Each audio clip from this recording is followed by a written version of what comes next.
I was a volunteer, as most of us have been, and it was a tough gig, you know, getting the planning, getting the funds. Sorry, I'm hearing someone who should be on mute, I think, if possible, please. Is that okay? Thank you. So you can see what we have done over the last 10 years. That's our wind turbine. It's a 500 kilowatt Enercon near Untitled in Carmarthenshire. And we use that as a resource for, you know, taking kids and education and what have you. We've also put quite a few solar panels on community buildings and schools. That's my kids' school on the bottom left. That was a while ago. So we've achieved something, but we haven't achieved as much when it comes to climate change and fuel poverty as we would have liked to when we set off 10 years ago. During this time, most of the people involved in community energy and Community Energy Wales members were evolving towards more efficient lighting through LED lights. I noticed Hugh's there. Hugh knows a lot about LED lighting, and the efficiencies are 10 times more efficient than the old lights. But also what's far, far more efficient than the internal combustion engine, of course, is electric cars. So in the case of an electric car, 95% of the energy you put into the battery goes into forward motion. Whereas when it comes to an internal combustion engine, even though it's served us well for over 100 years, and you know, I was a big fan of them in my time, they're extremely inefficient forms of deploying energy into forward motion. I think most cars are sort of 20-odd%, maybe even worse for older cars. So I'll just show you on this slide, there's just some pictures taken at Home Farm Dinefwr Llandailo National Trust property. And this was the first publicly owned charge point that I visited when I got my first car back in 2012.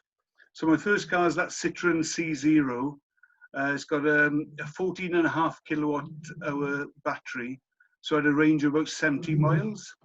So in my next job, I was working for Robert Owen Bank, helping community energy fund renewable energy projects. So I had a range on a warm day with the wind behind you, about 70 miles. So that's why I became the whinger in chief about the lack of charging infrastructure across Wales. And then if you follow the pictures, the bottom left is the Citroen. Then you can see the white Nissan Leaf is a 24 kilowatt hour battery. So that had a range of about 85 miles. So, you know, it makes a big difference from 75 to 85. The red one, that's a 30 kilowatt hour Nissan Leaf that I'm driving at the moment. And that's got a range of about 100 miles. So very cold weather can affect it. And then the bottom right is my wife with her car, Clever Dicky, which has got a 64 kilowatt hour battery. Natalie might know something about this. And that's got a range of 300 miles. So it just shows over the last 8 years how much electric vehicles have evolved and how they're becoming more affordable. They're still expensive, but they're very cheap to run. In the case of my wife's 64 kilowatt hour Hyundai Kona, similar to the Kia e-Niro, we live in Carmarthen. Her elderly parents live in St Albans, Hertfordshire. She sets the cruise at 70 miles an hour and she does the 230 miles comfortably. She doesn't have to stop to charge if she doesn't want to. So, you know, that's a big step up from the Citroen that I struggled to drive across Wales, obviously. So as we were starting to drive electric vehicles and becoming aware of the lack of charging infrastructure across Wales, we started engaging with local authorities saying, look, why aren't there any charge points in Carmarthenshire, let's say?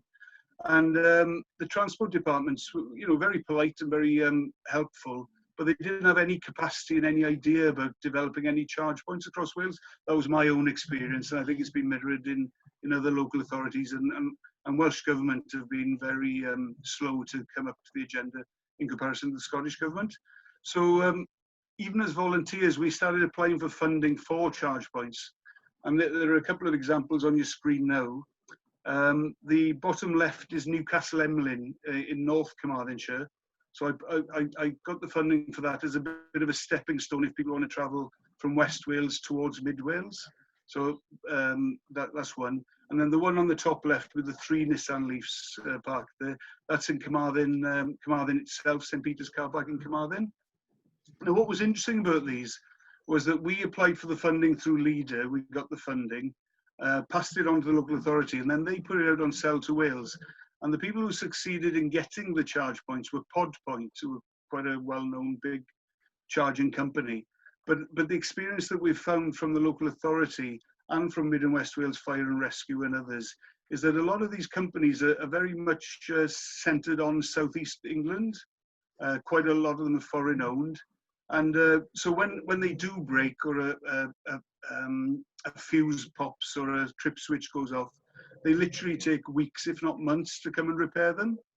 So if you add that to the fact that there are very few charge points in Wales, you know, if you're reliant on that one charge point in Newcastle Emlyn and you turn up with your car on empty and it's not working, it's a bit of a disaster. You know, it's a stressful business. And in the early days of electric cars, you had to be pretty mad to drive electric cars in Wales. It's slightly better now, though it's still not as good as it should be. Again, this is work we've been doing. This is the village hall in our host community. You saw the picture of the wind turbine earlier. And I don't know if any of you know, but wind turbines aren't universally popular. You know, we were trying to develop hydro schemes, what have you. So we wanted to contribute to the local community, obviously. We had a moral obligation. And the first thought was that they wanted to tarmac the field for a car park, and that didn't quite work for us. So eventually we compromised on, we put 10 kilowatt of solar panels on the village hall. What's very important about this, though, there's a 5 kilowatt hour battery inside as well that we've put in. So while the solar fills the battery through the day, then obviously in the evenings when they have their events, they're using the electricity that the solar panels have produced. And I don't know if you noticed, we put a charge point just behind that bin. That bin is actually chained to the fence, so I can't do much about it very often. So there's a 7 kilowatt charge point on it. So if anyone in the village wants to drive an electric vehicle, there's free charging there. Not that anyone does, I don't think, but you know, it's available and it's tapped into the solar, and yeah, and while you put in the solar panels and the batteries in, the charge point didn't cost very much at all to add to the whole system. So we've done a few of those around Carmarthenshire. This is another example. This one's a slightly more expensive setup. I don't know if any of you know Carmarthen, but this is the old dairy in Johnstown in Carmarthen, and it's been taken over by a charity called Towie Church Project. And quite unusually, what they've done is they put a 10-pin bowling facility in there, as you can see from the lower picture. And they've got solar panels. They do food banks. Sadly, that's so important these days. They've done, furniture recycling. All the stuff you can imagine. All the great community stuff. They're a really impressive group of people. And of course, we've put a charge point in here for them. It's opposite the cricket club. It's right by Carmarthen Athletic Rugby Club as well. It's a bit more of an expensive setup, but they've got a really strong grid there. So we can talk about prices. I mean, the first charge point you just saw previously would only cost less than £1,000 to build, probably more like 500–600 quid, because it hasn't got any payment system on it. This one, in comparison, is a far more, you know, it's about £6–7,000. So we'll talk more about money later on, but this one's managed by Silverstone Green Energy. So they give us data every month of the usage patterns. What the weakness with this one really is that it's in an area where everyone's got off-road parking. So, normally people who buy the electric cars over the last few years have got off-road parking, and they're plugging in on their driveways, which is totally understandable and convenient and cheaper. But obviously in Wales, there's about 40% of homes haven't got off-road parking. So we're really eager as Tredani Charge Place Wales Limited to provide facilities for local residents to drive electric vehicles if they want to. We'll talk more about that in a second as well. So to go back to, we were all community energy projects, and then as the feed-in tariff regime diminished and became less lucrative, and basically to build a wind turbine or a hydro scheme these days doesn't stack up financially. Not only do you not make profit, but you actually can't afford to borrow the money. So we've got more and more into electric vehicles, because as you know, with climate change, there's three aspects. There's electricity generation, there's transport, and there's heat. You know, so these three things need to be decarbonised. So with other partners in the community energy sector, we found ourselves moving more and more towards electric transport, electric cars, electric minibuses. And that's where Tredani came from, really. It's basically Tredani Charge Place Wales Limited. I'll show you the website later on. is a cooperative of cooperatives. So all the community energy members across Wales are trying to work together to create a network of community-owned charging facilities that benefit the community, and also any profits that we do make, we'll try and we'll be duty bound to reinvest within the host community. So instead of having Pod Point or BP or Shell own them, we wanted to be owned in Wales for Wales, as it were. These pictures aren't very clear, but that's some charge points that we've put in Abergavenny. Better pictures to come. So it's quite a wordy slide, this, but I'll go through it. This is why you're here tonight, isn't it, really? Is how can your EV charge points benefit your community? So we've already covered the need to switch to electrified transport and the lack of public charge points. And then by providing charge points, what we're trying to achieve, and we've obviously learnt good places to put them and not so good places to put them, is we want to encourage your community to switch to electrified transport, support local transport who want to switch to electric vehicles, and obviously try and keep benefit to local residents, and particularly residents who struggle to charge at home, you know, in terrace houses or live in flats and whatever. And then, as you know, there are more and more EVs being sold in the UK now. One of my concerns, I mean, I've worked all across Wales now, is that because Welsh Government are relatively unambitious on this subject, they seem to have this attitude. I mean, they've got their hands full with COVID now at the moment, of course, but they seem to, over the last 5 years, have this attitude, well, Wales is a poor nation, no one's going to drive electric cars in Wales. And a concern of mine really is that all the diesels are going to be sold in southeast England, and they're all going to end up in Wales, really. We're going to be going worse rather than better when it comes to air quality and efficiency and what have you. So in our view, and obviously we've got some figures to prove this, we can work together now to start installing the infrastructure. So instead of the lack of infrastructure being a huge problem, what we're trying to do with Trydani is to turn it into an opportunity for our communities, really, to own our own infrastructure, to bag the best spots for electric vehicle charging points and keep them within our communities forevermore, rather than waiting for Pod Point to turn up and repair the ones that they've put in. So obviously there's a million and one questions you might be thinking, and we won't cover it all this evening, but what I'm hoping to do from this evening is get enough interest from yourselves that you're willing to come back with more questions, and hopefully we can guide you with more detailed answers. So a lot of these slides I've borrowed from Gwent Energy, but that's because they're a community interest company, so they did our solar panels, they're installers and what have you, and they're very good at working with communities. But you know, we're just as keen that you use local electricians, and as the Trydani network develops, we'd like to have approved Trydani installers and maintenance people and develop the skills. And we're even as ambitious as to think that we could get involved in the training in local colleges and secondary schools, you know, about the skills that are needed going forward. I don't know how useful it is for 16-year-olds to be learning about spark plugs these days, you know, with the ban of internal combustion engines looming probably in 2030, I would have thought. So with the choice of charge points, obviously a lot of it is about cost and is very specific to your particular location. But someone's come off. These are a couple of dodgy pictures just to show you the basic difference between charging. What we're talking about here is fast charge points. We're not talking about rapid charge points. That's another conversation. Rapid charge points you will have seen at the motorway service stations, and they cost 50 grand plus to install. You know, they're the ones with the DC 3-phase chargers that fill your car in half an hour. The fast chargers, the ones I'm in favour of, are the 7 kilowatt chargers. So they'll put in about 30 miles an hour into your car. So if you stop there for 2 hours, you've got 60 miles added on. So you can see the two different types. The picture on the left, as I look at it, is from Tenby. These are Pod Point ones again, and they're obviously wall-mounted chargers, fast chargers. And the picture bottom right is Coventry, where they've put fast chargers in boxes on the street.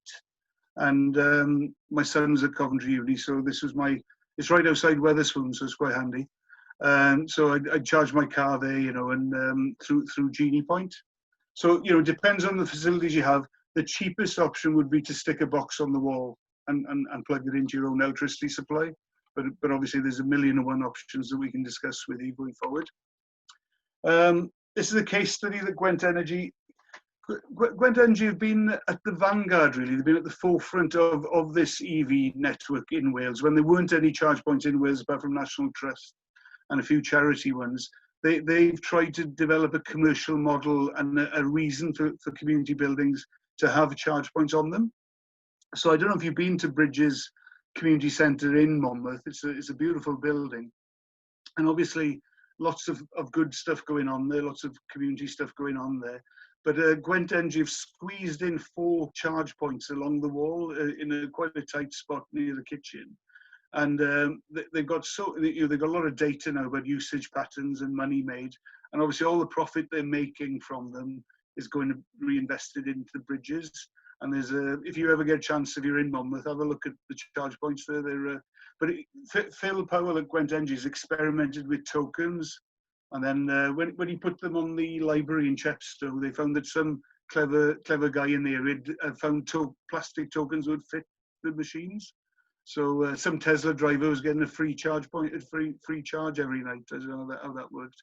But there's lots of different ways of paying for the charge, whether it be through contactless card payment, tokens, keys. You can lock the facility and just let people you know use the charge points. There's lots of options that we can go into in the future.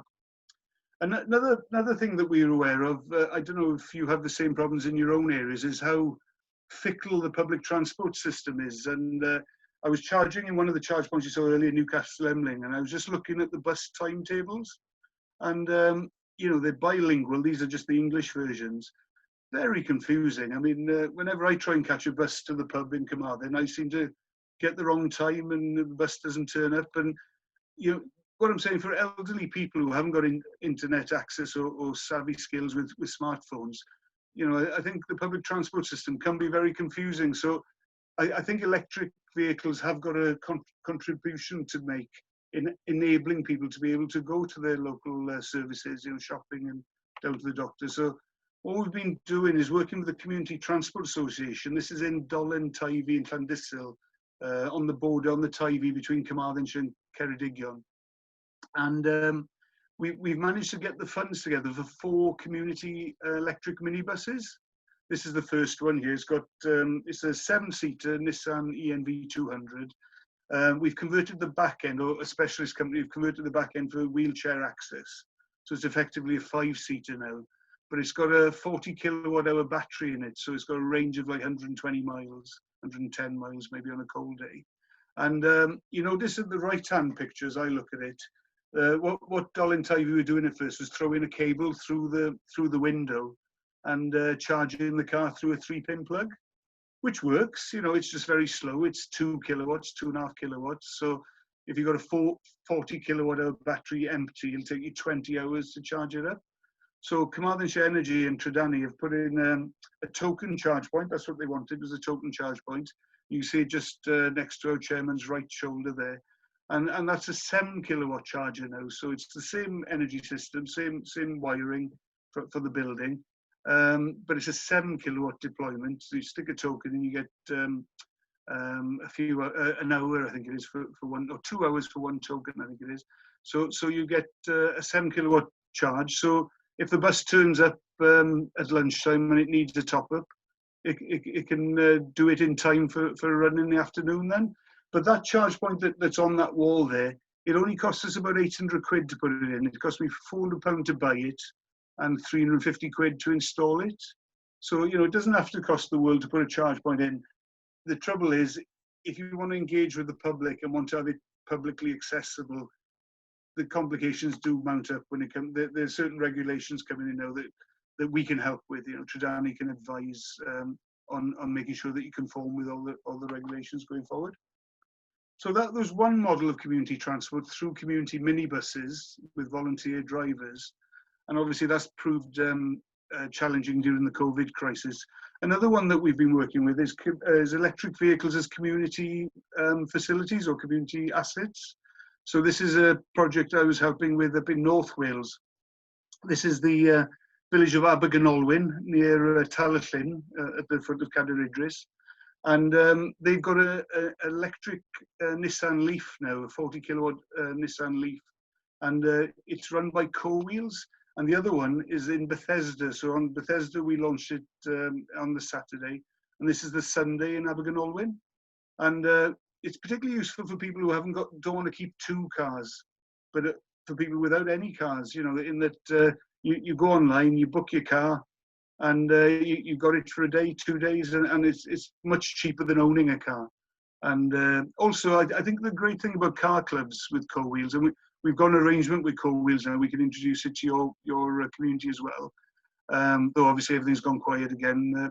During the COVID crisis, these cars have been used as a vital facility for pharmaceuticals to people who don't want to leave the house, people who are in shielding mode, and also with Meals on Wheels and stuff. So the cars have been used all through the COVID crisis, but not so much as a shared, you know, not in the conventional way.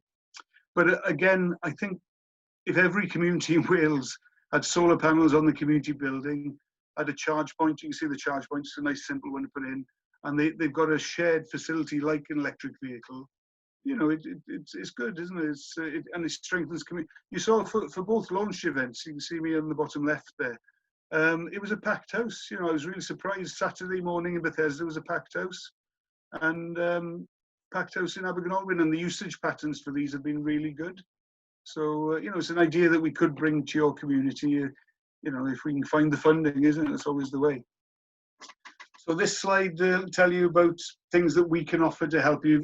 If you're thinking about having a charge point on your building, you know, give us a shout if you fancy it, or talk to your local Sparky, and you know, we're really happy to help. But what we're trying to do is get to a stage where there's so many charge points around Wales that we can start employing people then to full time to answer the phones, to, you know, to develop a community interest company, a community benefit society that employs and develops skills within the community, and obviously bilingual facilities. You know, and this is another bit of an advert saying about Gwent Energy, because they're proper people. They've actually got screwdrivers and electricians working for them, whereas I'm just a bit of an ideas person, and I don't actually install anything myself. And but Tredani's got coverage across Wales, so wherever you are in Wales, we've got local community energy groups who are eager to help with Tredani as well. Now these are hot off the press. These are charge points that went in only today in the bus station in Abergavenny. So that's our logo, and obviously, and so, you know, we're going to be managing those charge points, and at the moment it's just Gwent Energy that'll be managing them, and Cyrene that works for Gwent Energy. But you can imagine once we've got, say, 100 charge points, then that's creating jobs in the community, isn't it? That's what we're hoping to do anyway. And these are 7 kilowatt boxes, and you can see Phil and Gwent Energy have got an electric van, one of those ENV 200 Nissan with a 40 kilowatt hour battery. So that's the machine working from this afternoon. You can see the nice sunshine we've had today. And Gwent Energy have been very proactive about keeping up with the regulations now, because the regulations have moved on a lot the last couple of years. So that's something we can help with, because a lot of the charge points we put in a few years ago need upgrading now to keep up with the regulations. So, you know, that's our job to know what the regulations demand. Something like the Alternative Fuel Infrastructure Protocol or something like that. So yeah, that's just about it really. So that's me again, and that's how you can get in touch. Have a look at our website. If you, it's the Tredani website is chargeplacewales.org, and that's a new website. We had a crowdfunder. I don't know if any of you picked up on the crowdfunder a few months ago. It was before the COVID crisis, and we raised 20 grand through people who want to have better facilities for electric vehicles. A lot of people complaining about the lack of charge points in Wales and the lack of, you know, if you own an electric car in Carmarthen and you want to go to London or Coventry or Nottingham, it's quite easy. You just get into England as soon as you can along the M4. But if you want to go from West Wales up to North Wales, it's a real stress. You know, it's really difficult. So that's what we would try and change. So through Tredani now, we're working with the rapid charging infrastructure supplier, Ongini. They've just changed the name to Osprey. and we're looking at about half a dozen sites at the moment where we can install rapid chargers that fill your car up in half an hour or so, and 20% of the profit will stay within the community. So because each one of those rapids will cost 50 to 100 grand to install, so you know it's very hard. You've got to have very deep pockets and a very patient capital to do that. I think a 5-year loan won't achieve it. There we are. I think that's just about all from me. Is that okay, Natalie? I haven't overrun too much, have I? No, actually, yeah, you were well within time as well. So we've got probably about 15 minutes now to address some of the questions. Yeah. Obviously, you know, people can chip in now, but just from the comment boxes, yeah. You mentioned then about speeds, you mentioned about the rapid chargers. So I think it was John from Barry RFC that, no, sorry, it was Malcolm Scott who asked the question about speeds, okay. in terms of the different types of speeds. But I think that might also tie into another question regarding 3 kilowatt supply and whether or not that's 3-phase supply, sorry, and whether or not that's an essential requirement if you wanted to install. So I think some clarity, I think, over the different types. Yeah, I think, you know, 3-phase is always useful, isn't it? You know, and you know, on the continent, all homes have got 3-phase supply now, and that's 3-phase is essential for rapid charge points, the ones on the motorway service station, and also for very fast chargers, 22 kilowatts. But from our point of view, for community buildings, generally speaking, you're just looking at 7 kilowatts.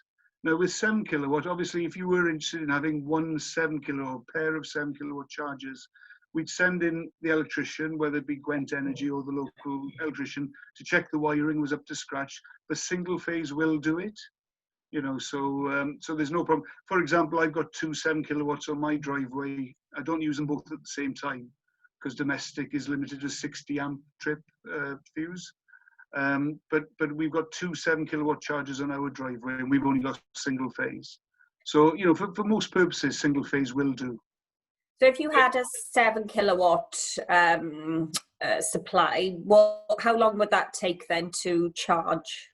Well, so I might be teaching my grandma to suck eggs in many cases, but 7 kilowatts will deploy 7 kilowatt hours per hour. Oh, and most, yeah, no, sorry, but it's obvious when you say it, but it's not obvious until you say it. And most electric cars do 4 to 5 miles per kilowatt hour. So, yeah. So 7 kilowatt hours will do you 30 odd miles, you know. Okay. So you're getting 30 miles an hour from a 7 kilowatt charger. Okay.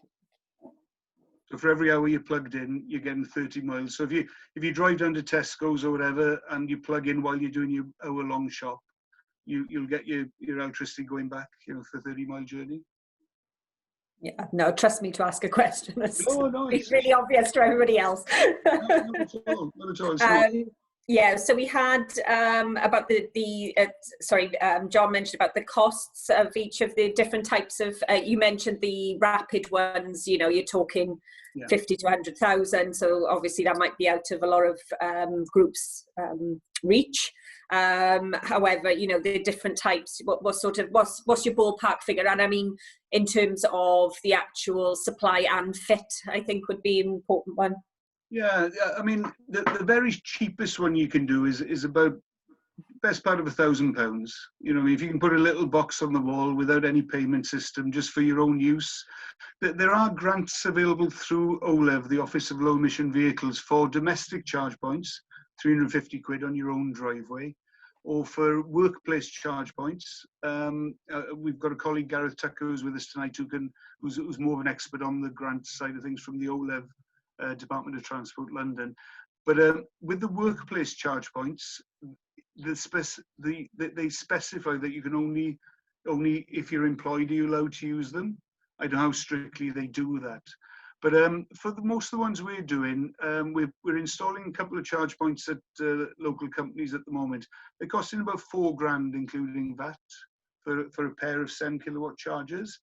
But once you get into the post chargers, you can see behind me now there's a post charger that we're going to put into a local secondary school quite soon, and you know, you're looking at £7,000 for those, and you can spend more if you're looking for it. But I would say as a ballpark figure, you're looking at £2,000 to £5,000. You know. David mentioned Ubertricity, is it, that will fit to street lights? Yeah, it's an interesting idea. They're doing it a lot in London, in Marylebone and stuff. And the idea is that as streetlights are going from sodium to LED, there's some spare capacity, you know. So for people who haven't got off-road parking, it's definitely a solution.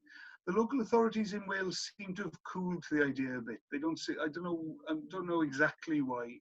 I think it's got a part to play, but I don't think it'll be the main part. I think what we envisage in Tredanny is that local community facilities and local public car parks will have banks of fast chargers in specifically for electric cars.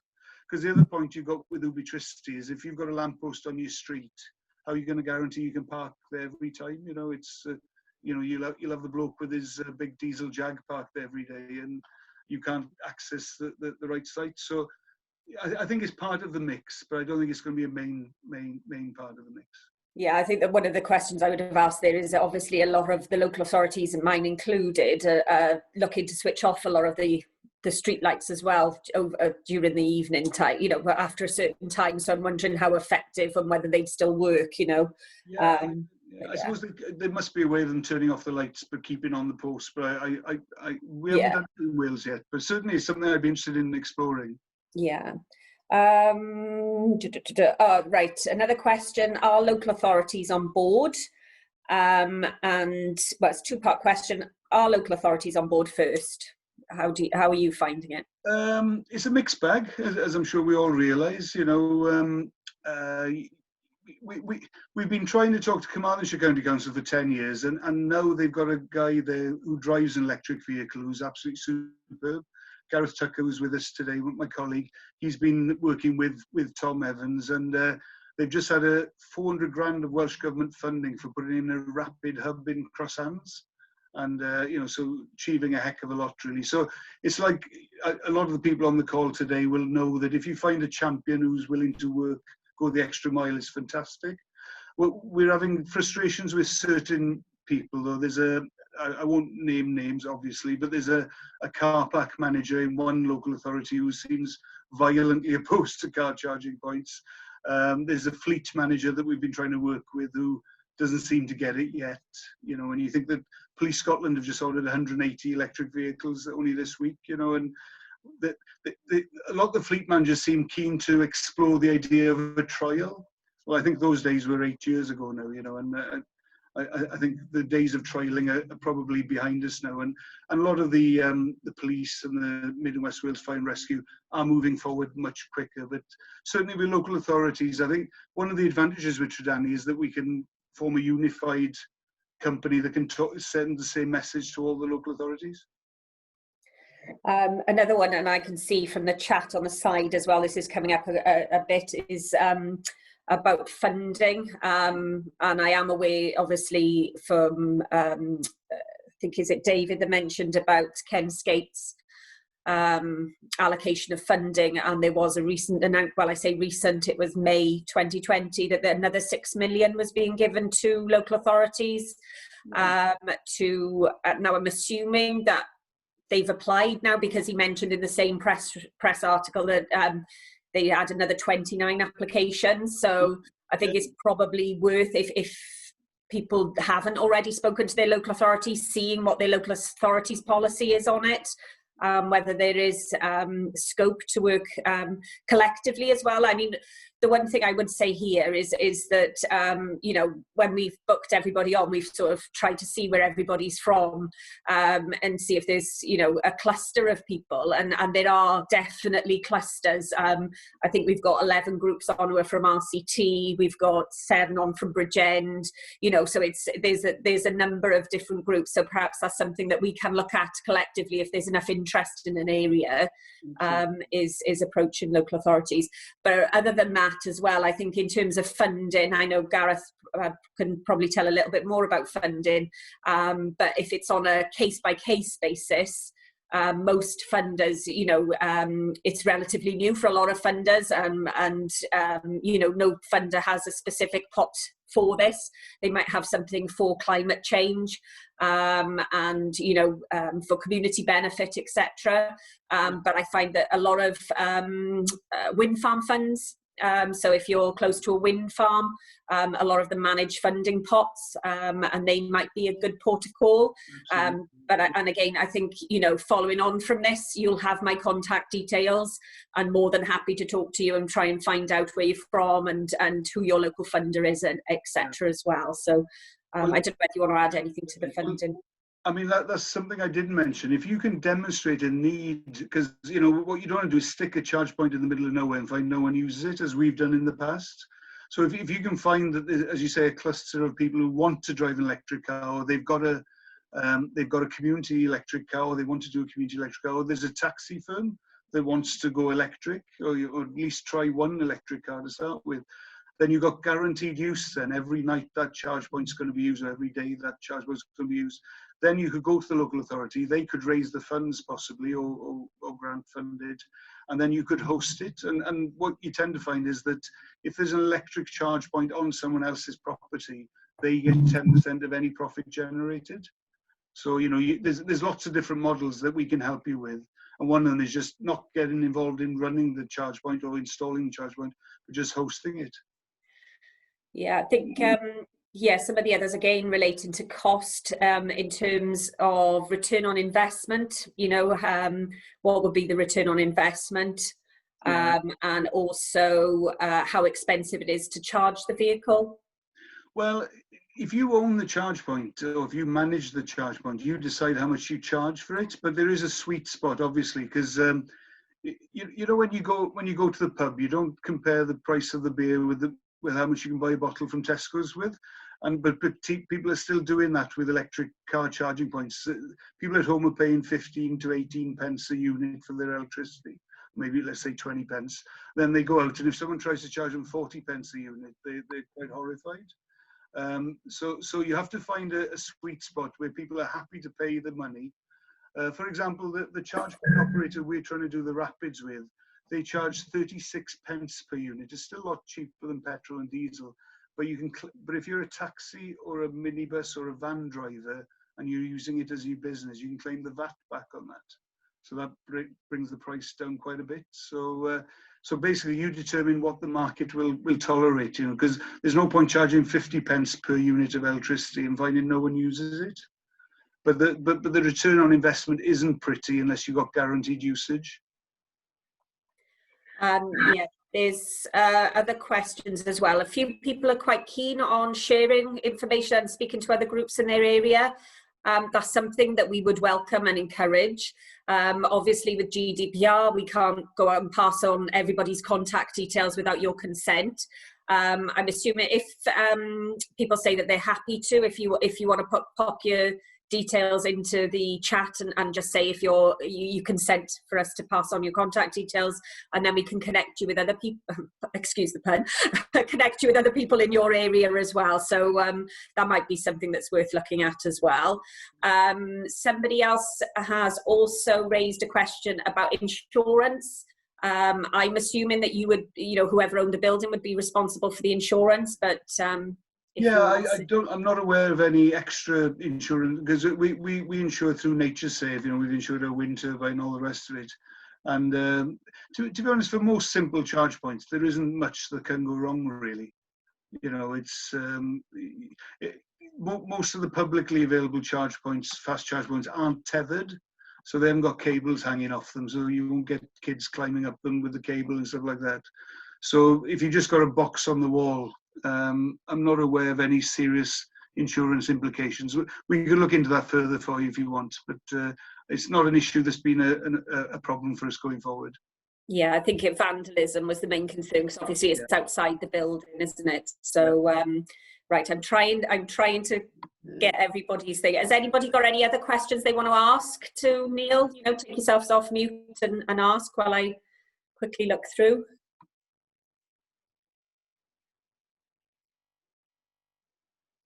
But I think the key thing that I need to stress is only put a charge point on if you know it's going to get used. If you've got a fair, so if there's a taxi firm down the road desperate for a charge point in that location, you're home and dry, and you'll make money, or if there's 2 or 3 people in the street that want to have electric cars, and they haven't got off-road parking, that's your opportunity. And I noticed someone commented about there's a term called being ICE, the internal combustion engine, ICE. If a diesel and petrol car parks on electric vehicle charging point, there should be a way of enforcing, to stopping that happening. So Monmouthshire Council, we put quite a few charge points in for Monmouthshire Council. They're probably making more money from fining drivers for parking on electric vehicle charge points than you'd actually make from the charge points themselves. I'm going through now, and I can see somebody's asked a question, and I can't find it now, but with regards to the solar, the example that you used there with the solar panel, and I think that example that you used was Gwent Energy, but I'm assuming, obviously these can connect to any solar panels that are, maybe already in existence in buildings, or if not, it could be something else that groups could look at. I think everyone loves the idea of plugging into solar. This afternoon now, I've got 3.5 kilowatts of PV on our house, and so I plugged my Nissan into that to take the solar into the car battery. But generally speaking, if you've got a fast charge point, or because I use the granny cable for that, the 3 kilowatt one, because it's only a 3 kilowatt installation. Generally speaking, it's nice to have the solar, and if you've got a big array, then happy days. But generally, if you just put a small solar canopy, it's lovely to have, but it's not actually providing all the electricity for the car. Because if you draw in 7 kilowatts, you'd need to have at least a 20 kilowatt array to make any serious difference, at least 10 kilowatts, I'd say. Actually, it's a good question here, is regarding the need for service and maintenance, I suppose. So what would be the costs, I suppose, factored in, that groups would need to factor in on an ongoing basis, really, to maintain them? Yeah, it depends on the usage. There are two elements to this. There's the management of the money and the payment system. That's one the one important aspect. So if it's a public facing charge point that you're trying to raise money from, the card issuing company will take 7 pence per unit, and then the rest of the money would go to Tridani or Gwent Energy, whoever's managing it, or whoever you decide, and then they give you a monthly report of how many people have used it, how many units they've used, how much money's been made, and then they divvy up the money accordingly. The other element is obviously repair and maintenance. But if you had a public-facing one and you wanted both elements, the repair and maintenance and the financial side, you're looking at about £500 a year, I'd say, for a couple of charge points.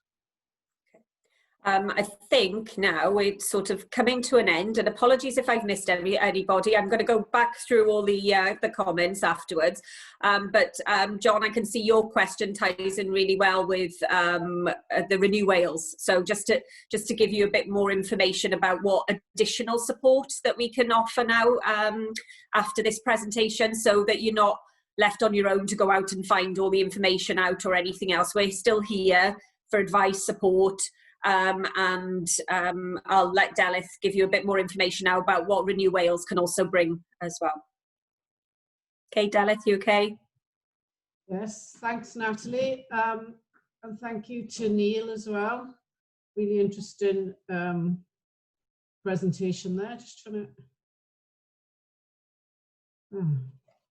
Pressure's on, no doubt. It's on the screen properly, is it? No, nothing's happened. Oh. Cheers. Thanks, John. Okay, here we go.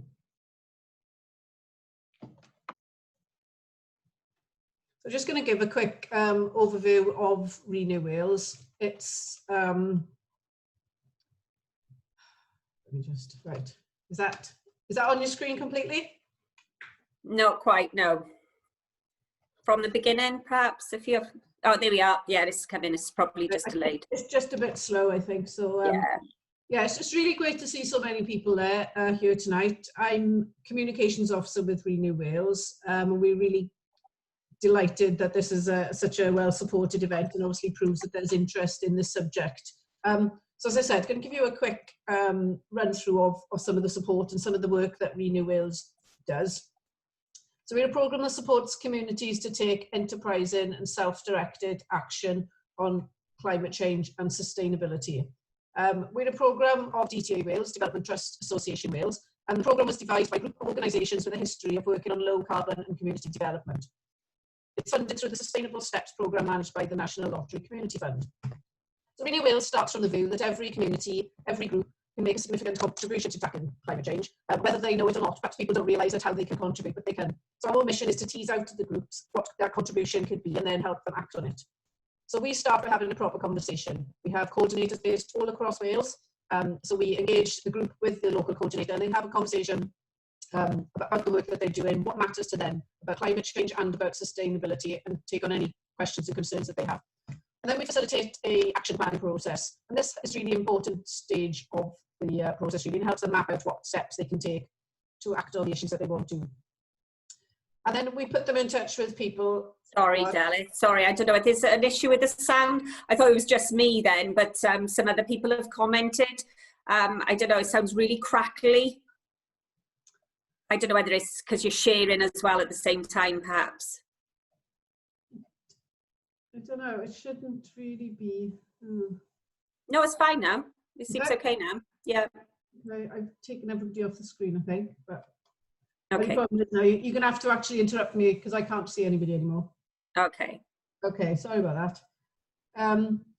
So yes, we put you in touch with people who've already done it. We've got a pool of mentors all across Wales. So it can either be from an individual or from other community groups, people who've already done something similar. So they can share their expertise, their experience, their advice. The support is free, the group that receives it, and we pay to provide it, because you know that grounded practical advice and specific to what you want to do when you need it is really valuable. So here are some of the groups, the type of groups that we've been supporting over the years. Some are to do with energy, some are to do with waste, with transport, with nature, with food. Now, not all of these will seem relevant to you maybe, but it may inspire you to think about action that other things can happen in your community as well. So we've supported groups who've fought to save local community assets because they're important to local well-being. So one example here is Swim Narberth, who took over the local swimming pool.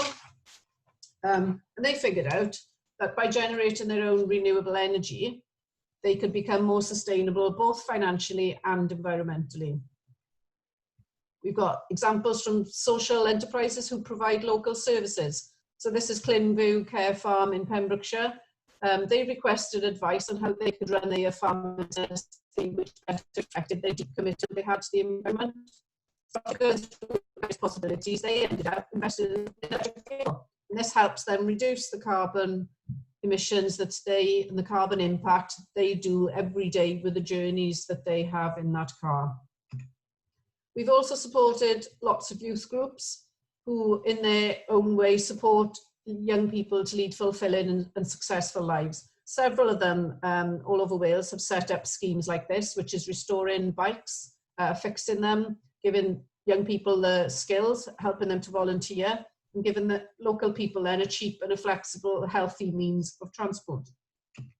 One youth group has been really innovative and created this digital bench. This is outside St Catherine's Church in Pontypridd.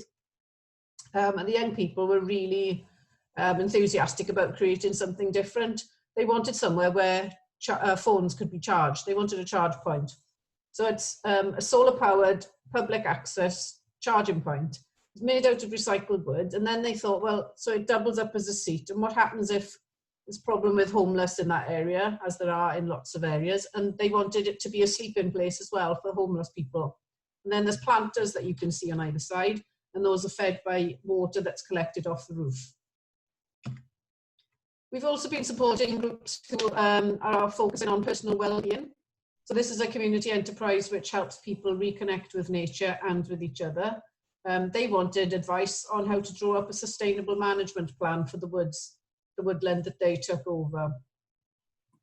Another example is what we know as incredible edible groups, and they are literally growing communities. I think their mantra here is, if you eat, you're in. So using that as a levering point for restoring social connections and getting people interested in growing local food. I could go on, there's hundreds and hundreds of different examples, but these are just a few sort of clusters of organisations. The first thing to point out though is that these groups are doing what matters to them. It's not something that we've imposed on them. They have come to us doing what matters to them, and they do it where they are. Maybe it's not the green thing or the environmentally friendly thing to do that is their first reason for doing it, but they can generate impacts which go beyond the environmental impact. The second thing is that people are doing this largely under their own steam. They're drawing on resources that they've already got, whether that's financial, whether it's actual buildings and assets, or whether it's people. Perhaps they need to get permission, perhaps they need funding for a particular activity. But basically they're doing it because it's what they feel is important. And this is what the main point is for us. Communities coming together to take action and doing it for themselves, and we just put them then in touch with people who can help them and support them through some of the things that they need to do. So through our work, we're in contact with communities all over Wales who are already doing things and tackling sustainability and well-being and climate change. And they're doing it with real vigour and creativity. And we think that this is a really incredible resource.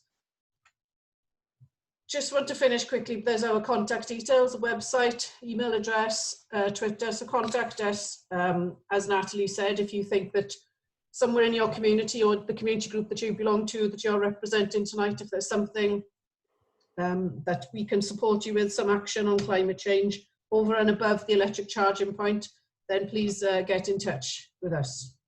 I'm hoping that that all did work.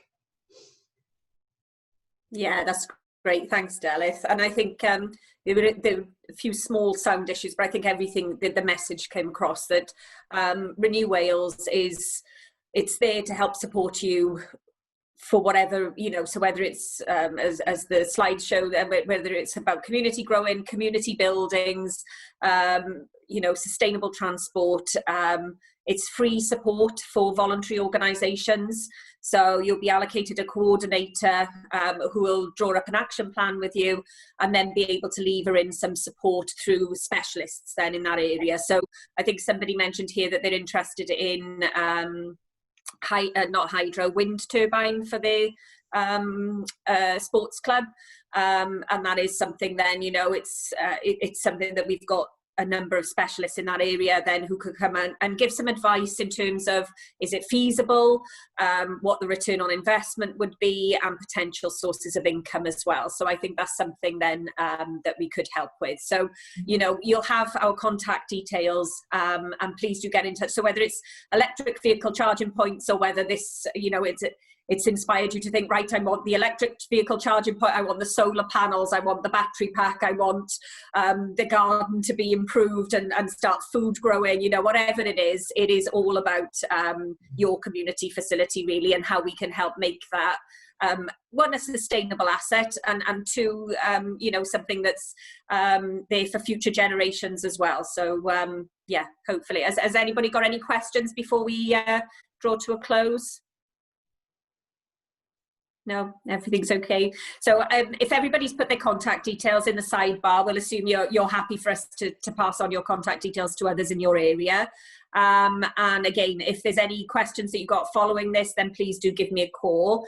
We'll be sending out, or an email, we'll be sending out the presentation and a link to this webinar as well. And also some details, because if you are going ahead with it, obviously things like whether or not you need planning permission, that's come up a few times beforehand, and potentially as well some funding sources if you haven't got any access to information in terms of where you go next for funding, and actually put this into action really, I think is the next thing. So yeah, is everybody okay with that?